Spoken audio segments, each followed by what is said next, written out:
இவருடைய இந்த திருமண நிகழ்வின் போது மிகப்பெரிய அளவிலான மின்சாரம் பயன்படுத்தப்பட்டது. அதற்குரிய தொகையை இவர்கள் கட்டவில்லை. வீரகட்டியாவில் உள்ள முன்னாள் ஜனாதிபதி மஹிந்த ராஜபக்சனுடைய இல்லத்துக்கு வழங்கப்பட்ட மின்சார கட்டணத்தை வசூலிக்க தவறியது ரூபாய் 2,682,247 ரூபா 57%. பெட்ரோல் செட் எரிபொருள் நிரப்பு நிலையங்களுடைய மின்சார கட்டணத்தை சரியாக கட்ட இல்லை என்று எத்தனையோ வழக்கில் யாழ்ப்பாணத்தில் பெரிய அளவில் பேசப்பட்ட அரசியல்வாதிகளிலே இருந்திருக்கு. நாடு முழுவதும் உள்ள ஜனாதிபதி மாளிகைகளை ஜனாதிபதி தங்கியிருக்கா விட்டாலும் அவற்றில் பெரும்பாலானவற்றில் பல்வேறு நபர்கள், அதாவது 3089 பேர் தங்கியுள்ளதாக தெரிவிக்கப்பட்டிருக்கு. அதில் ரணில் விக்ரமசிங்கே தான் தலைவர் என்கின்ற விடயம் ஆழமாக இப்பொழுது பதியப்பட்ட ஒரு விடயமாக இருக்கிறது. ஒன்று, ரணில் விக்ரமசிங்கே தலைவராக இருப்பார்.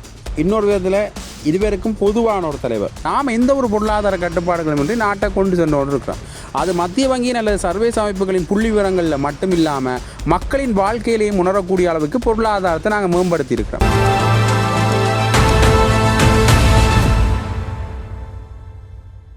ஜெஃப்னாபடியின் சொந்தங்களுக்கு வணக்கம். அண்மை காலமாக இந்த ராஜபக்ச குழாமினருடைய ஊழல் குற்றச்சாட்டுக்கள் கொஞ்சம் கொஞ்சமாக வெளியில் வருகின்றது, அல்லது அது தொடர்பான விசாரணைகள் இந்த அரசாங்கத்தினுடைய ஆட்சியில் இப்பொழுது வெளியில் கொண்டு வரப்படுகின்றது என்கிற அடிப்படையில் பார்க்கலாம். கோடபாய ராஜபக்சவனுடைய ஊழல் சம்பந்தமான விடயங்கள், சுயஸ்வர பண்டாரக்கு 2 நிறுவனங்கள்கிட்ட இருந்து சம்பளம் போயிருந்தது என்கின்ற விடயங்கள் எல்லாம் அண்மை காலமாக பேசுபொருளான விடயங்கள்லாம். அதே போல் மஹிந்த ராஜபக்சவனுடைய ஏர்பஸ் ஊழலாக இருக்கட்டும், அது மட்டும் இல்லாமல் நாமல் ராஜபக்சவனுடைய கிரிஸ் நிறுவனம் சம்பந்தமான வழக்கு, ஜோசர் ராஜபக்சவனுடைய CNN தொலைக்காட்சி என்று இந்த ராஜபக்ச குழாமினருடைய இந்த ஊழல் சம்பந்தப்பட்ட வழக்குகள் பெரிய அளவு பேசுபொருளாக கொண்டிருக்கின்றன. ஒரு பக்கத்தில் உயிர்த்தனார் தாக்குதல் சம்பந்தமான விடயம் கோடபாய ராஜபக்சவுக்கு இப்பொழுது இறுகி கொண்டு வருகின்றது என்று அரசியல் வட்டாரங்களில் ஒரு பேசுபொருளாக இருக்கின்ற விடயமாக மாறி இருக்கின்றது. ஆக இப்பொழுது இன்னும் ஒரு நாமல் ராஜபக்ச சம்பந்தப்பட்ட ஊழல், இதை அரச சொத்தை தவறாக பயன்படுத்துதல் அல்லது அரசுக்கு சேர வேண்டிய ஒரு சேவை கட்டணத்தை செலுத்தாமல் விடுதல் என்கின்ற அடிப்படையில் அமைகின்றது என்று சொல்லலாம்.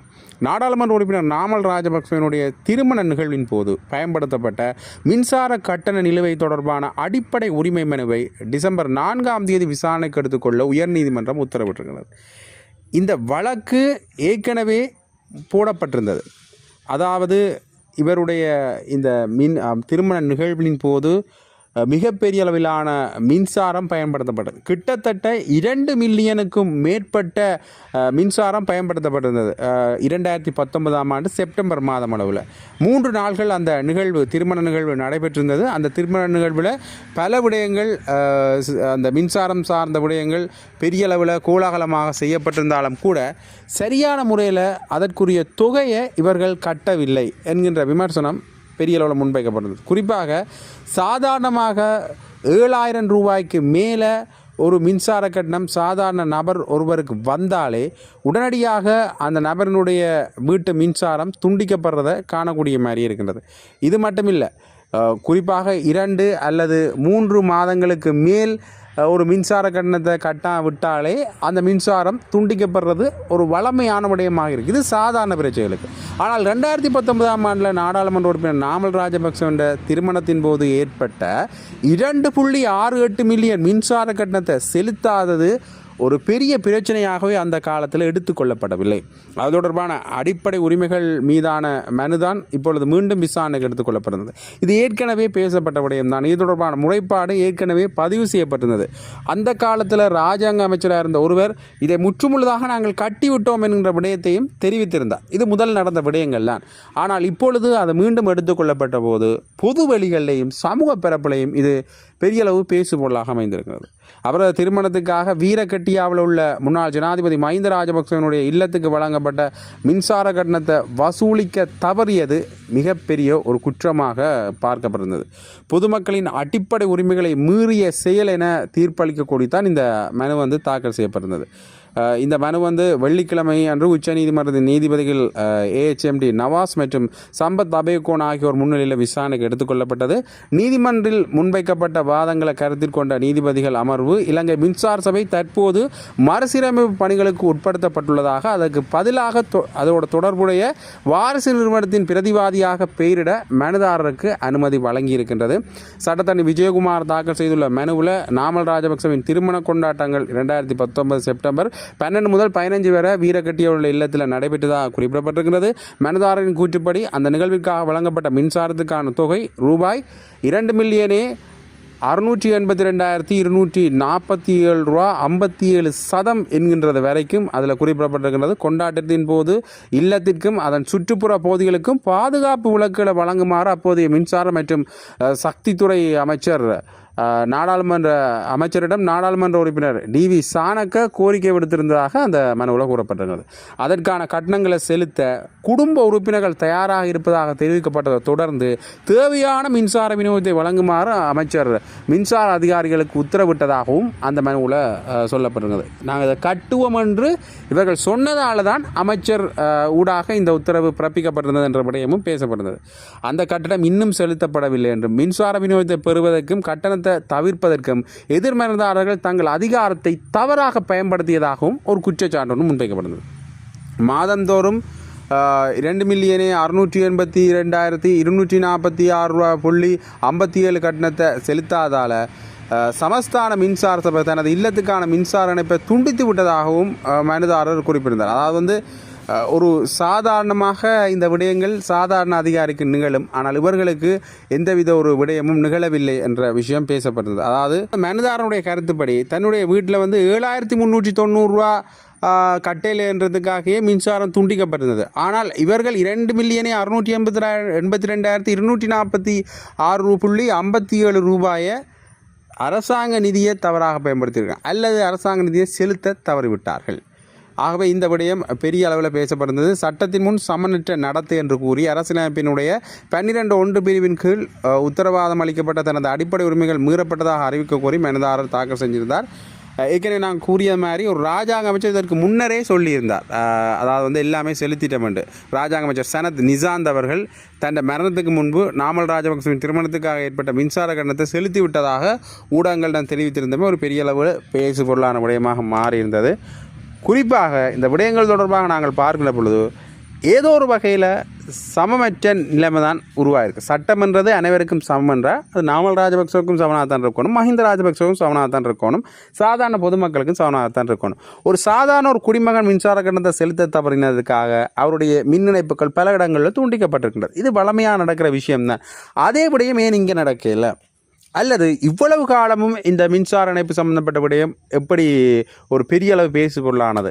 அது மட்டும் இல்லாமல் முன்னை நாள்களில் அரசியல்வாதிகளாக இருந்தவர்களுடைய பெட்ரோல் செட் எரிபொருள் நிலப்பு நிலையங்களுடைய மின்சார கட்டணத்தை சரியாக கட்டே இல்லை என்று எத்தனையோ வழக்குகள் யாழ்ப்பாணத்தில் பெரிய அளவில் பேசப்பட்ட அரசியல்வாதிகளிலே இருந்திருக்கு. அது மட்டும் இல்லாமல் அண்மையில் டக்ளஸ் தேவானந்தா அவர்களுடைய அந்த ஸ்ரீதர் தியேட்டருக்கான மின்சார கட்டணமும் சரியாக செலுத்தப்படவில்லை என்ற குற்றச்சாட்டும் விமர்சனமும் அவர் மேலே முன்வைக்கப்பட்டதையும் காணக்கூடிய மாதிரி இருந்தது. ஆகவே ஒரு பெரிய அளவிலான நீண்ட நெடிய பரப்பாக இந்த விடயம் பேசப்பட்டிருக்கிறது. பார்க்கலாம் இதில் அரசாங்கம் என்ன மாதிரியான நடவடிக்கையை எடுக்க போன்றது என்பதனை.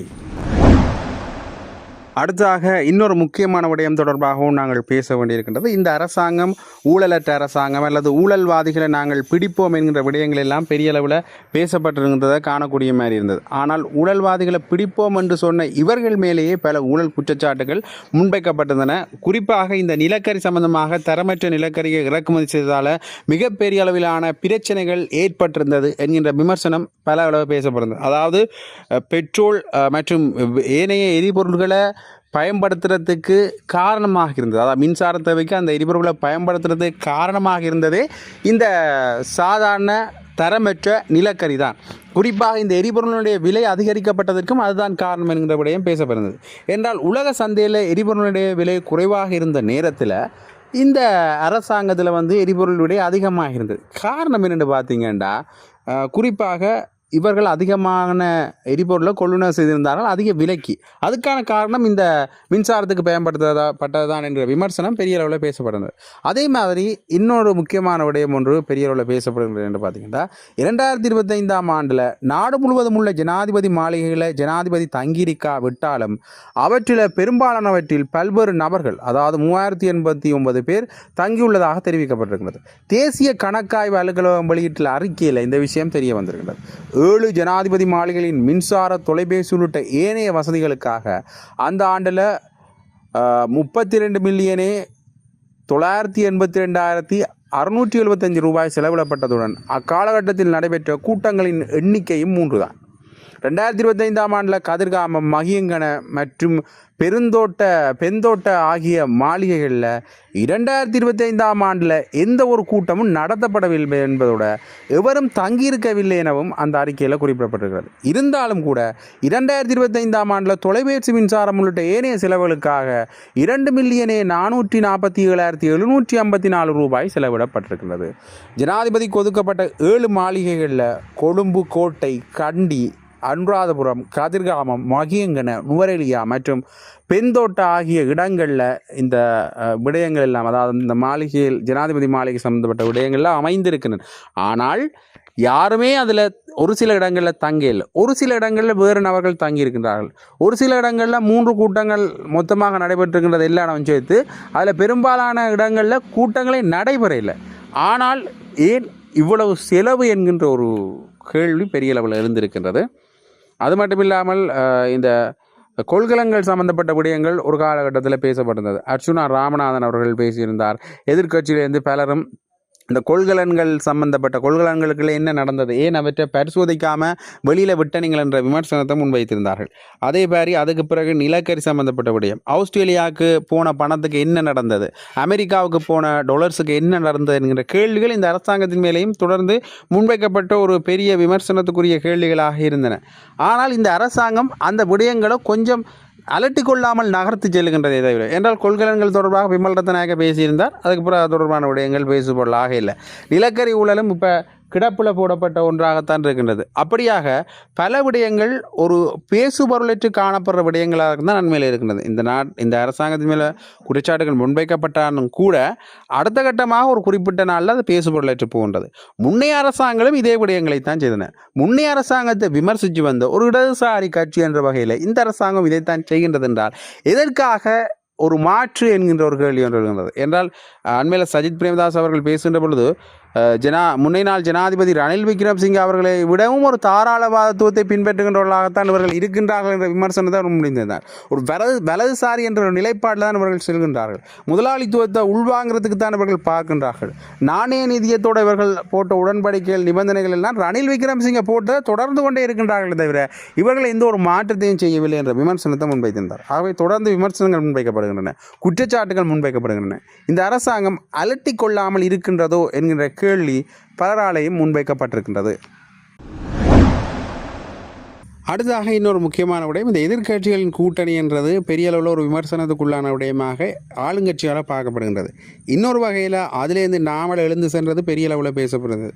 பொதுஜன பெரமுன இதுக்குள்ள இடம் பெறாதோ இந்த கூட்டணியில் என்ற விஷயம் பெரிய அளவில் பேசப்படுகிறது. ஏனென்றால் நேற்றைய தினம் நடந்த ஒரு கூட்டத்தில், எதிர்க்கட்சிகளுடைய கூட்டத்தில் நாமல் ராஜபக்ச கோபமாக எழுந்து சென்றிருந்தார். அது சமூக வலைத்தளங்களில் பெரிய அளவிலான அதிர்வலைகளை ஏற்படுத்தியிருந்ததை காணக்கூடிய மாதிரி இருந்தது.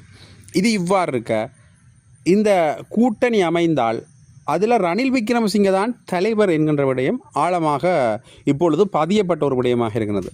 ஒன்று, ரணில் விக்ரமசிங்கே தலைவராக இருப்பார். இன்னொரு விதத்தில் இருவருக்கும் பொதுவான ஒரு தலைவர், சைத்துக்கும் ரணிலுக்கும் பொதுவான ஒரு தலைவர் உருவாக்க வாய்ப்புகள் இருக்குன்னு பேசப்பட்டது. ஆனால் அது எந்த அளவு சாத்தியம் என்ற கேள்வி. ஒரு இருபெரும் ஆளுமைகள் என்று சொல்லப்படுகின்ற இருவர் இருக்கேக்க எப்படி இன்னொருவரை விட முடியும் என்கின்ற ஒரு கேள்வி ஒன்று பெரிய அளவில் எழுந்திருக்கின்றது. ஆக ரணில் தான் இங்கே தலைவராக வருவார் என்கின்ற விடயம் பெரிய அளவில் பேசப்படுற ஒரு விடயமாக இருக்கிறது. அதை ஊடக அமைச்சர் நலிந்த ஜேதிஸ் அவர்கள் விமர்சனமாக முன்வைத்திருக்கிறார். இந்த சஜித் ரணில் கூட்டணி என்பது ஒரு கூட்டணி அல்ல. ரணில் விக்ரமசிங்கே தலைவராக்கி சஜித்தை தனது ஆதரவாளராக்க பார்க்கின்ற ஒரு முயற்சி. ஆகியோர் ரணில் விக்ரமசிங்கனுடைய ஒரு ராஜதந்திர விடயம்தான் என்று இவர் தெரிவித்திருக்கின்றார். நாங்கள் பொறுப்பேற்றது பொருளாதார ரீதியாக பலவீனப்பட்டு அழிக்கப்பட்டு ஸ்தம்பித்து போயிருந்த ஒரு நாட்டை 2024 செப்டம்பர் மாதத்துக்கு முன்னர் பொருளாதாரம் மிகச்சிறந்த நிலையில் இயங்கியில்லை. நாம் பொருளாதாரத்தை ஒரு நிலைக்கு கொண்டு வந்துள்ளோம், சீரமைத்துள்ளோம். அதே போல் கடந்த நவம்பர் மாதத்தில் டித்வா சூறாவளி வந்து எமது நாட்டின் மக்கள் தொகையில் 11% பாதிப்புக்குள்ளானார்கள். அதற்கு பிறகு மத்திய கிழக்கில் ஏற்பட்ட அச்சுறுத்தல் இன்னும் முழுமையாக முடியவில்லை. அப்படி இருந்து உலக நாடுகள் இயற்கை பேரிடர்களால், மத்திய கிழக்கு அச்சுறுத்தல்களால் மக்கள் மீது பல்வேறு பொருளாதார கட்டுப்பாடுகளை விதித்தாலும் நாம் எந்த ஒரு பொருளாதார கட்டுப்பாடுகளும் இன்றி நாட்டை கொண்டு சென்றோடு இருக்கிறோம். அது மத்திய வங்கியின் அல்லது சர்வதேச அமைப்புகளின் புள்ளி விவரங்களில் மட்டும் இல்லாமல் மக்களின் வாழ்க்கையிலேயும் உணரக்கூடிய அளவுக்கு பொருளாதாரத்தை நாங்கள் மேம்படுத்தி இருக்கிறோம்.